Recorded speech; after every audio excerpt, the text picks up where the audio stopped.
Hello, welcome to the Healthy Alternatives podcast. I am Dr. Christine Sauer with DocChristine.com.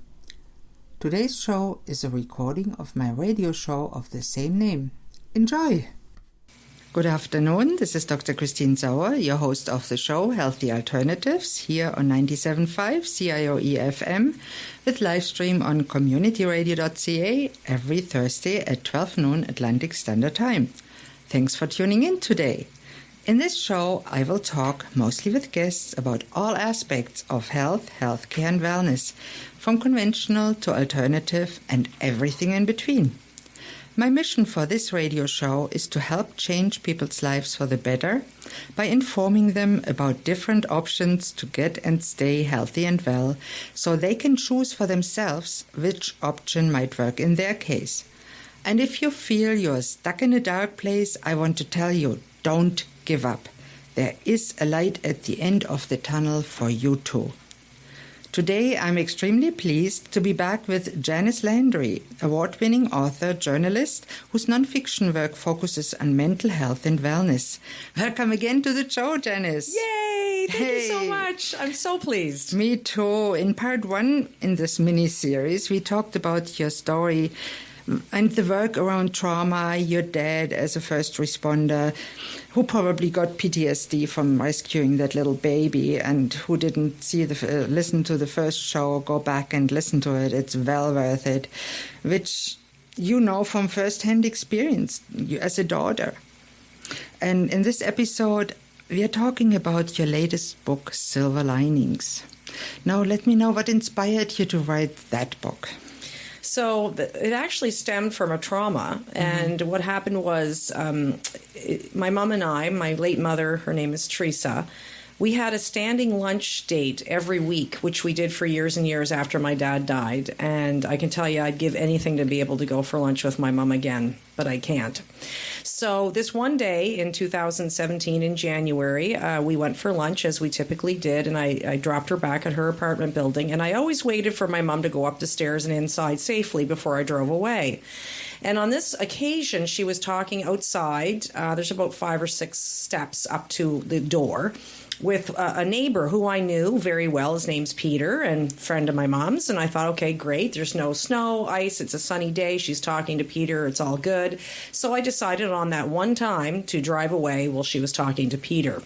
About 2 or 3 minutes later, I'm home, and I literally live almost across the street. My cell phone rings, and this is what I hear. Hello, I am a paramedic, and I am with your mother. And my stomach literally went into a ball, doctor, and I couldn't understand it because I had just left her, and I couldn't process, why is mom with a paramedic? I just left her after lunch, and she was fine with Peter. What happened was, after I drove away and Peter walked to his car to leave, my mom started up the steps and somehow lost her footing and fell backwards down the steps and hit her head on the concrete sidewalk. Oh, my. She was 83 at the time. So I got in my car and drove over as fast as I could. And the paramedics they assured me on the phone, and they were very, very clear in telling me that she was fine, she was going to be okay, and she did not appear to have any concussion symptoms, which was my biggest concern.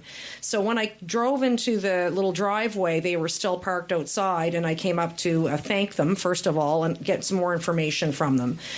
And when I went inside, I was so worried about mom, and the wound on her head at that point was still oozing, and I was very afraid for her. But it turned out, I took her to the doctor multiple times and checked on her all the time, and she was fine. She was very, very lucky for an older lady falling and hitting her head. In the days that followed, probably 3 to 4 days after that fall, I love to take bubble baths, and it's one of the ways that I de-stress. And I urge your listeners to find some way for them, a healthy avenue to de-stress. There are many things I do, but I like to take hot baths. So I'm in the bathtub, and it's where I do a lot of thinking for my writing. And I thought, you know what? My mom's 83. She just had this horrible fall. My dad's been gone for many years. She's lived alone. This older lady is way, way more resilient than I've ever given her credit for. And so it was a mixture of wanting to underline Mom's resiliency, especially for older people, but all people, and the gratitude I had for seeing that at that stage of my life, and also that she was still with me. So that out of this trauma, there was light there. There was learning about her resiliency, the first responders who helped us. So I went over to Mom's house and I said, Mom, would you take part in this gratitude project with me? And, this was only about 4 days after, and she was still pretty shaky and sore, and she wasn't really buying into it. And I said, look, just answer this one question. And on a little piece of line note paper, I wrote in cursive handwriting, what are you grateful for? And she wrote succinctly, and this is quoting my mom now, I am grateful for being here today after what happened to me this week. So my mom gave gratitude for life itself. And that seems like a simple answer, but it's not. Because the people in my book have faced different losses and challenges. And sometimes, just being here is a major gift, especially if you've gone through any kind of a loss or illness or this sort of thing. So that's where the book started. And then I, as a journalist, were taught to kind of focus. And focus for us means purpose or objective. So I wanted to focus down for the book, and I asked all the people that I interviewed, what are you the most grateful for? And doctor, it sounds like an easy question, until you actually have to look at your complete life, all the people in it, all the circumstances in it, and answer what you're the most grateful for. Mm-hmm. And all the people in the book did that. There's 17 of them. And I answer it too at the very end, because I thought if I'm putting them through it, I should at least do it myself out of fairness. And, while they readily agreed to answer, what are you the most grateful for? Most of them said it was very difficult to answer, and it took them months and months to be able to do it. Mm-hmm. But they all did. And I love the answers. They're very wide ranging. And I just have to thank those people to put yourself out there, first of all, to be interviewed. Yep. And then share with the public very willingly some very personal reflections on gratitude. I mean, to me, it's just beautiful and uplifting. That is such a wonderful, wonderful topic. And let me guess, nobody said I'm grateful for having $100,000 in the bank. Nothing. Not one person. Just like you said in talking with the people who are gravely ill or dying or in palliative care, nobody answered anything material in their life whatsoever. It was all, it could be love-based, it could be faith-based. It was mostly the people in their life, some circumstances that led to other things. But it was always about love and hope and faith and all the most beautiful things that are in life. But the thing is, they saw these silver linings, which is the name of the book and a term we've kicked around for years. It's not a new term. But what's interesting is that their silver linings and what they're the most grateful for has stemmed out of some of the most difficult experiences that they've had in their lives, which to me was surprising. And that's why that sort of theme is underlying in the book about resiliency and growth through adversity, is because all of these people have learned to grow through these difficult challenges. And that doesn't mean it was easy, because it was not easy. No. But they put the time in and they put the work in, and the growth eventually came. And so I offer that light and hope to the people who read the book. No, that is wonderful. I really love that topic, of course, because my motto is the light at the end of the tunnel, which you could call a silver lining. But I love the image of the European tunnels that are a mile long, and it's all dark when you go in and you can't see the sun until the last sudden turn.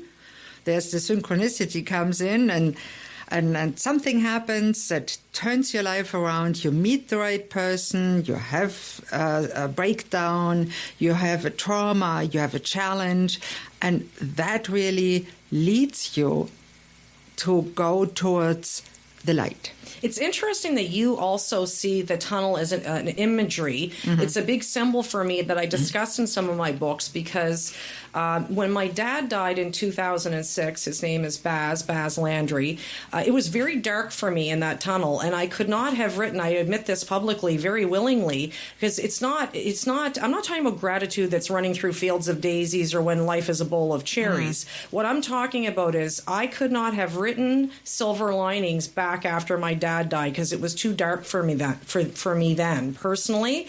So I would see myself in this dark tunnel. It was like pitch black in there for a period of time. Over time, there were little pinpricks of light that started to come in more and more and more. And now I'm to the point where I can imagine both of my late parents in this beautiful tunnel of brilliant white light, and I can put them in the tunnel and I can put myself in this tunnel. But that's after a lot of years of work. Yeah, and it's not just the time, it's also the work you put in during that time. And it is difficult to write about that in the moment and at the time shared with others. And when I was in Abbey Lane after my suicide attempt, and for 4 weeks they kept me, it's quite a long time, and then I was 6 weeks in a day hospital, I wrote about 100,000 pages. I still have them. Did you just say 100,000 pages? Maybe that was words. It was about that much. Okay, but that much paper. Yes, that's a lot. So, I mean, I think that's a really important message, though, because you have this story to share with other people, and you willingly do it to help others, because someone, as we sit here today, so in my case, my dad was a first responder. As we sit here in your studio, there are first responders going out there to help people. Right. And as we sit here in the studio, someone is in Abbey Lane and other hospitals like it, or their family members, their loved one is. For those who don't know it, Abbey Lane is a local mental hospital. Right. And so for the listeners to hear this and say, okay, if Christine was there and now she's here hosting this podcast, helping other people, Janice's dad went on to make this big rescue, so on and so forth, then it's offering hope to people, because situations are fluid. They change over time. I love that. And we need to talk more about that the next time, because people write themselves off when they get a label of mental illness. And it's such a shame, because there is a life after, even with a label. I call it a label. It's not a diagnosis. It's fluid. People change. And the label can be removed from your forehead that the brain is not working right. And that is such a wonderful idea. And this brings us to the end of the first half of today's broadcast here on 97.5 CIOE FM Community Radio. Please tune in after the commercial break for more with Janice Landry.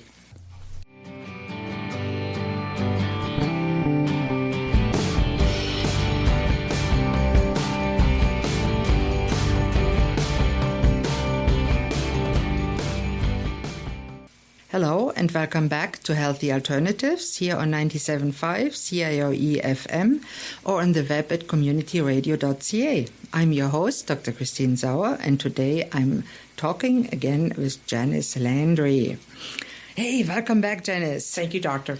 And in the first half, we talked a little bit about your new book, Silver Linings, where you talk about people that were grateful for some stories that wasn't $100,000 in the bank, and who recovered from severe trauma, grief, and other tragedy to become better people and grow as people. And we're able to feel grateful for that.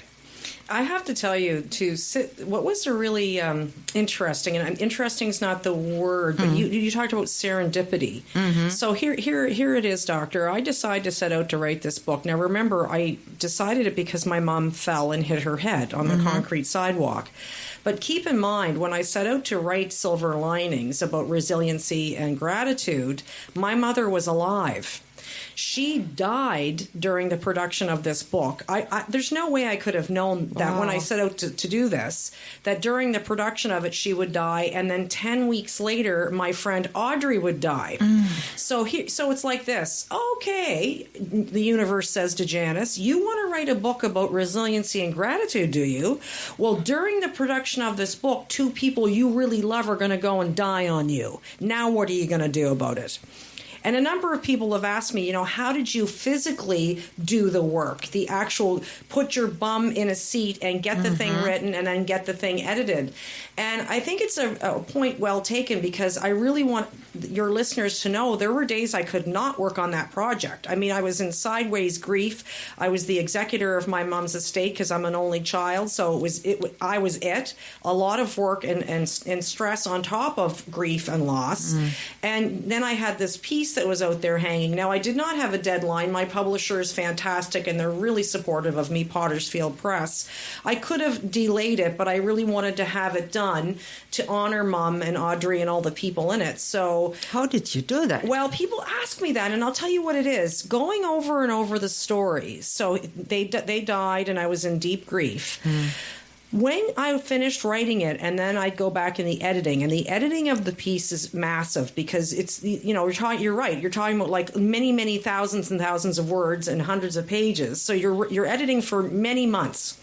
I had the opportunity to read these 17 stories over and over again and see the gift of the gratitude of these beautiful people. So it actually helped me in my own healing to work on the book. So while you might think it was a big deal, like, oh my God, all this work to do, it ended up being a gift and silver lining in and of itself, because how was I going to know I'd be dealing with the grief of the loss of my own mother and friend while I was working on it? You can't know that. No, but serendipity, yeah. And that's exactly what happened. And it's true. I tell people that the first person that this book helped is me, because of the gift of the people in it discussing how they rose above and were able to find some light.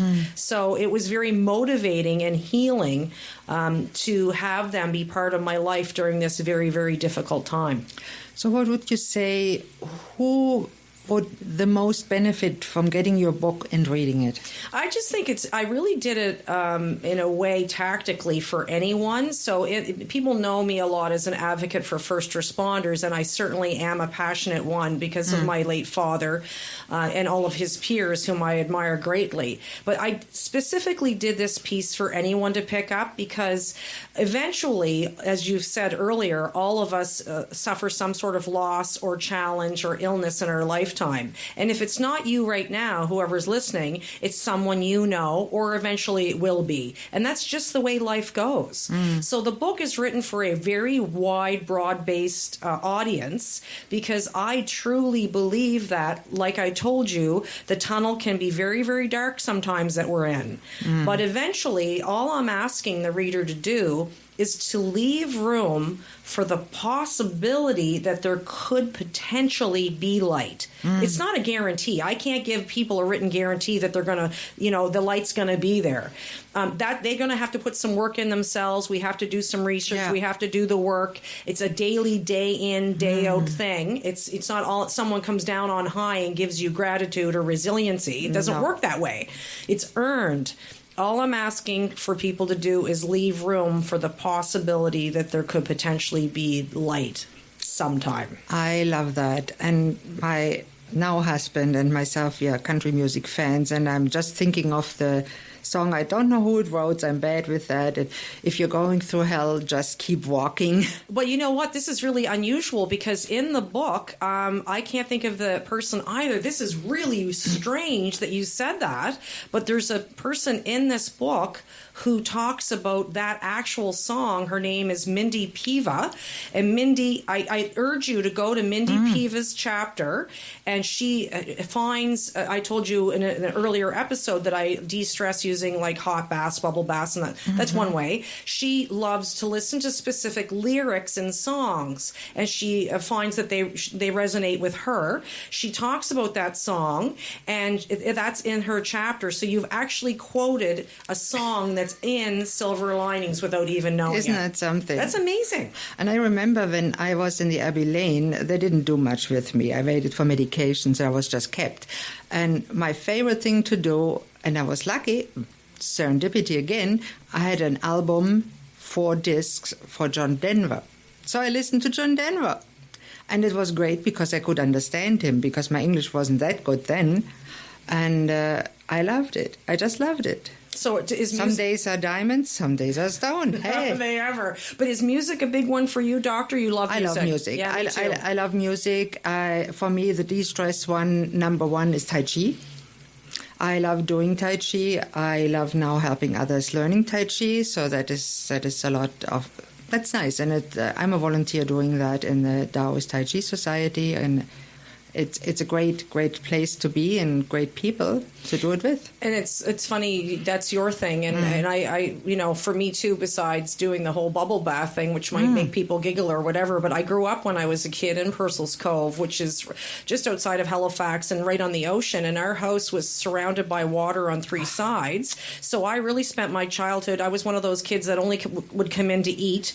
Your mother or father's calling you in for dinner, and I spent almost all of my childhood either by the ocean, in it, on it, underneath it, or in the woods. So today, when I am looking, when it's a bad day, when things aren't going so well or whatever, I feel very close to specifically my father, who loved ships and the ocean too. You'll find me oceanside near or by a beach, and I feel very close to my dad there. And also I think of my childhood and how important that was to the connection to my creativity, being outside and using my imagination as a child.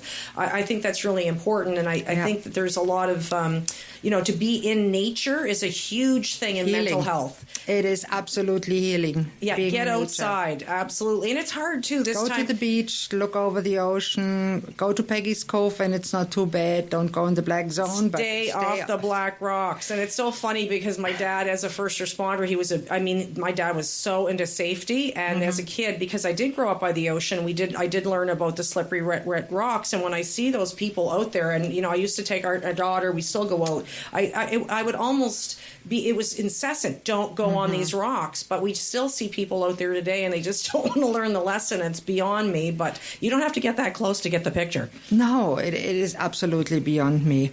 And now again, the book is Silver Linings. Where can they find it? So my book, anybody anywhere can go to Amazon.ca and order it, and it'll come to their doorstep, or on my own website, which is just my name, JaniceLandry.ca.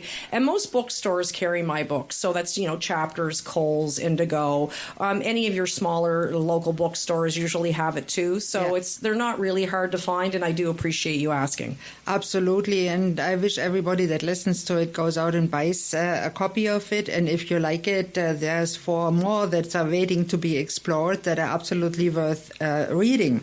Thank you so much. No, thank you so much for being my guest. And it was very, very nice talking to you. And you're a wonderful person and a wonderful author and journalist. And I'm looking forward to writing my own book eventually about my experience, the light at the end of the tunnel or something like it.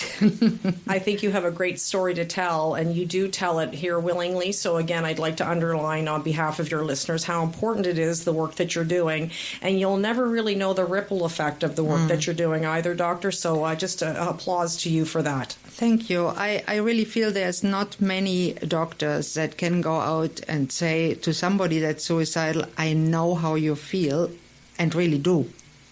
Yes. And I do. And when somebody's in a panic attack or suicidal, I'm not afraid of them. I'm not afraid to talk to them. I know how they feel. They're human. No matter. We don't want to. I hate putting labels on someone. No. It's not helpful to anyone to do that. So if we just see each other as human beings first and do what we can, whatever gifts that we've been given, and you bring whatever you can to the table to help one another. If we all did just a little bit of that, then we'd be a lot better off. And that is a wonderful thought to bring us to the end of today's show. Thank you so much, Janice, for being on the show. My pleasure. And please don't hesitate to contact Janice at janicelandry.ca or contact me with any questions, thoughts, comments, or suggestions. My email here is christine@communityradio.ca, or you can contact me through my website, docchristine.com. I'm always grateful for any feedback. I also want to extend a special thank you to today's producers, Cecil Wright and Cole Carew. You might not know this, but this is a volunteer-run non-profit radio station, and we even have an art gallery. Come visit us if you're local. We're at 11 Glendale Avenue, Lower Sackville. Thank you all for listening to Healthy Alternatives. I'm your host, Dr. Christine Sauer. Tune in next Thursday at noon on 97.5 CIOE FM Community Radio with live stream on communityradio.ca for the next episode. Goodbye and have a great day.